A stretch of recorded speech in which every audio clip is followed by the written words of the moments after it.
பிள்ளை என்ன பருவ பாத்திரப்ப வந்த பிள்ளைங்களா என்னை திருமணம் செய்த எங்க அத்தா வீட்டுக்காரர் பேரு ஆத்துக்காரரு. ஆமா ஆமா. அனுபுத்திரையர். ஓ அனுபுத்திரையர். அனுபுத்திரையரை திருமணம் செய்து நீ இல்லாத வாழ்க்கையில் ஈடுபட்டு கணவனும் மனமும் ஒன்று சேர்ந்து குழந்தை பிறந்ததா? அப்படியே கிணத்துல வந்துடுறா டே. யாருடா? காலிப்பன ஒண்ணு கூட போறான். நாங்க திருமணத்தை செய்து நாங்க சந்தோஷமா வாழ்ந்து எல்லாரும் வாழ்க்கையில சுகமாக இருந்த போது ஒண்ணே கண்ணே கண்ணு எங்களுக்கு அழகான ஒரு ஆண் குழந்தை பிறந்திருக்கிறதா? ஆண் குழந்தை. ஒரே ஒரு ஆண் குழந்தை. அந்த குழந்தை பேர் என்ன? அந்த பையன் யாருமா? என்ன நாங்க மழை முடிந்த பின்ன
இந்த தாய்க்கு ஒரே மகன்.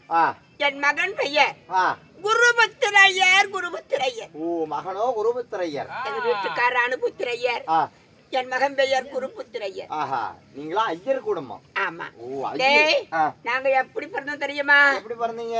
அந்த பிரம்மா இருக்காரே உலகத்துல எல்லாருக்கும் உருவடைக்கக்கூடிய பிரம்மா. ஆமா. அந்த பிரம்மாவின் சிரத்துல பிறந்தவங்கடா ஐயர்வாள். ஐயர்வாள். நோக்கு தெரியுமா? என்னமா நோக்கு தெரியுமா? ஐயர் குலத்துல பிறந்து 8 அடுக்கு லிங்கம் போடுவோம். அந்த ஈஸ்வரனுக்கு தவறாம பூஜை செய்வோம். 10 அடுக்கு லிங்கம் போடுவோம். அந்த பரமேஸ்வரனுக்கு நாங்க மாறாம பூஜை செய்வோம். சரி சரி. தேங்காய் லிங்கம் போடுவோம். தேவருக்கெல்லாம் பூஜை செய்வோம். சரி சரி. வாழைக்காய் லிங்கம் போட்டு நாங்க வரிசையா பூஜை செய்யக்கூடிய கடமைப்பட்டவர். கடமைப்பட்டவர். சரி சரி. அப்படி பூஜை செய்து கொண்டு வரும்போது என்னவா கேக்குறியே? அம்மா என்ன என்னம்மா இப்படி எல்லாம் பூஜை செய்றீங்க? உங்களுக்கு உங்க மகனுக்கு திருமணம் செஞ்சு வைத்தீங்களா? மகனுக்கு கல்யாணமா? ஆமா. எங்களுக்கு வயதாகி போச்சு. 60க்கு 60 குறுக்கு 20. ஆமா. 60 20 சேர்த்தனா 80 வயசு. 80 வயசு. மின்தலை நடக்கண்டுக்குச்சு. நாங்க இதுக்கு மேல வீட்டு விட்டு போக கூடிய வயசு. காடு வான்னு கூப்பிடுது. வாவாங்குது. வீடு போடு தள்ளுது. போங்குது. எப்படி? காடு வாவாங்குது, வீடு போங்குது. வாழ்ந்த வாழ்க்கை நம்ம வாசப்படி அறியாதான். ஆமா. நம்ம பொழைச்ச பொழப்பு நம்ம வீட்டு பொடக்காளி அறியாதான். ஆமா. அது போல எங்களுக்கு வயசாகி போய் விட்டது. அப்படி வயசான காலத்துல எத்தனை நாள் சொல்றது அடிச்சே கொண்டு போடுவேன்.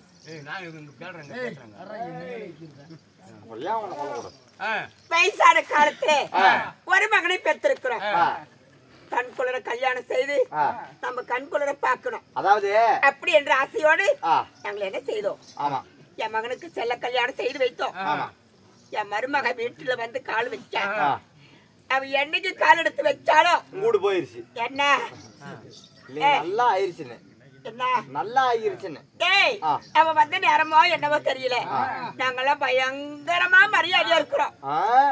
மருமக பேரு உங்க கடமையை முடிச்சுக்கிட்டீங்க. அவனுக்கு செய்ய வேண்டிய கல்யாண கடமையை முடிச்சாச்சு. ஆனா மருமவும் நல்லா பாத்துக்கிறேன் உங்களை. ஒண்ணு சொல்ல முடியாது. சொல்லிக்க முடியாது. இருக்கிறாளா இல்ல? மருமக பேரு குணவதி. குணபேதையின்னு கூப்பிடுவாங்க. சரி சரி. இருந்தாலும் என் மகளுக்கு வந்த நேரம் ரொம்ப மகிழ்ச்சி அடைஞ்சு போயிருக்குது. மூதேவி எல்லாம் எங்க வீட்டு விட்டு போயிடுச்சு. ஸ்ரீதேவி வந்து குடி இருக்குதுரா. ஸ்ரீதேவி குடி இருக்குது. என்ன மேலூட்லயா? எங்க வீட்டுல. உங்க வீட்டுலயா? சரி சரி. அப்படி இருந்தாலும் நாளொன்று தினமாகும். தினந்தோறும் நீங்க என்னதான் பண்ணுவீங்க?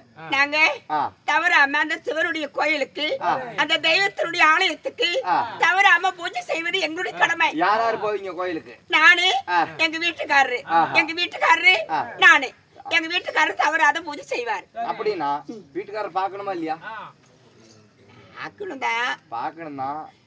இன்னைக்கு ஒரு நாள் தான் அவருக்கு வீட்டுக்கு அவர் தான் பிடிச்சிக்கு பார்த்தா. ஆமா. என்னுடைய விருத்தாந்தரத்தை எல்லாம் சொன்னா இன்றும் போதாது. இன்னொரு விஷயம் தெரியுமா? என்ன? நான் திருமணத்தை செய்யக்குள்ள ஆனந்த சந்தோஷத்தோட அனைவரையும் பார்த்த முகத்தோடு இருந்தேன். தச்சமயம் என்ன ஆனந்த தெரியும்? எனக்கு கண் பார்வையே போய்விட்டதடி. கண் பார்வையோட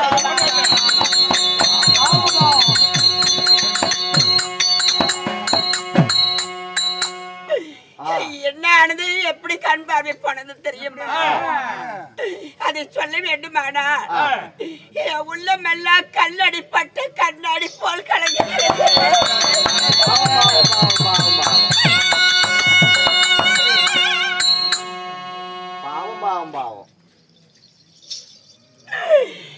நான் என்னவென்று சொல்வேன், எப்படி சொல்வேன்?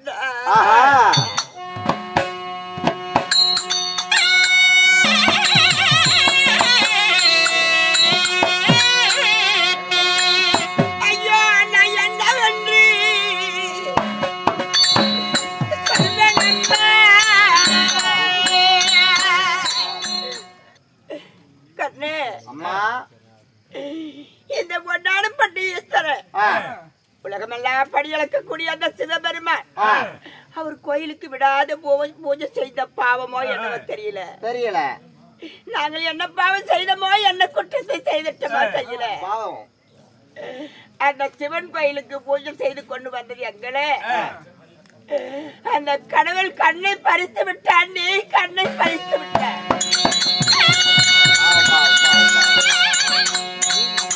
நாள்தோறும் என்னுடைய கணவர் சிவன் கோயிலுக்கு பூஜை செய்ய போவது வழக்கம்.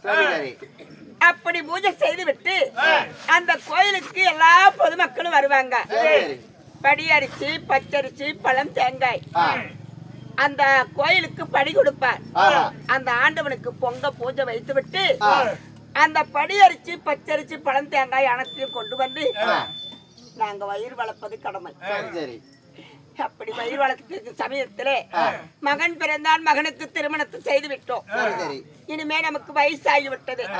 அந்த சமயத்திலே கணவர் போனவர் இன்னும் வரவில்லையே அப்படி என்று எதிர்பார்த்து கொண்டிருந்தேன்.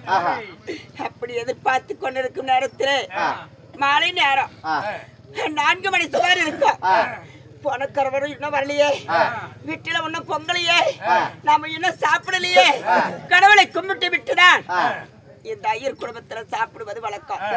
கணவர் ஒரு வாய் கொடுத்தாதா நாம அதுக்கு பிறகுதான் சாப்பிடுவது வழக்கம். போனவர் இன்னும் காணுமே அப்படி என்று நான் வழிபார்த்திருக்கும் போது திடீர் என்று ஒரு மின்னல் மின்னி, திடீர் என்று ஒரு இடி இடித்தது. என் கண்ணே போய்விட்டது.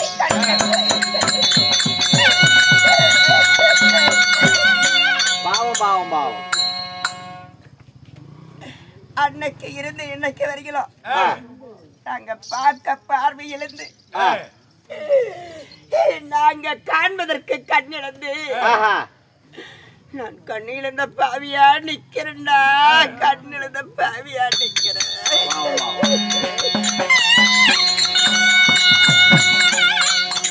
நான் யாருக்கெல்லாம் தீங்கு செய்து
மனிதனா பிறந்துட்டால் போதாது, வருவது வந்தால் படுவது பட்டுத்தான் தீர வேண்டும். ஆமா ஆமா. வந்துட்ட துன்பத்தை நொந்துட்டாலும் போகாது. ஆமா ஆமா. இதைய வெள்ள வேந்தனும் அறிய மாட்டார். ஆமா ஆமா. நம்மளுக்கு எப்படி தலையில எழுதினானோ இன்னாருக்கு இன்னார் இசனார் கொடுத்த பலன். ஆமா ஆமா. அன்னைக்கே எழுதித்தான் அனுப்புறான். ஆமா. அது போல நம்ம விதிய வெள்ள வேந்தனும் அறிய மாட்டார். ஆமா. அழுது கொண்டிருந்தால் தன்னுடைய கணவர் ஏதோ காணவில்லையே என்று நினைத்தார். யாரு வச்சுமா தெரியல. கணவர் பேர் என்ன? கணவர் பேர் அனுபுத்திரையர். அனுபுத்திரையர். சரி. காணவில்லையே மனைவியே எப்படி என்று பதற்றப்படுவார். போலாமா கொஞ்சம் புடிச்சு விடுறா. புடிச்சு விடு.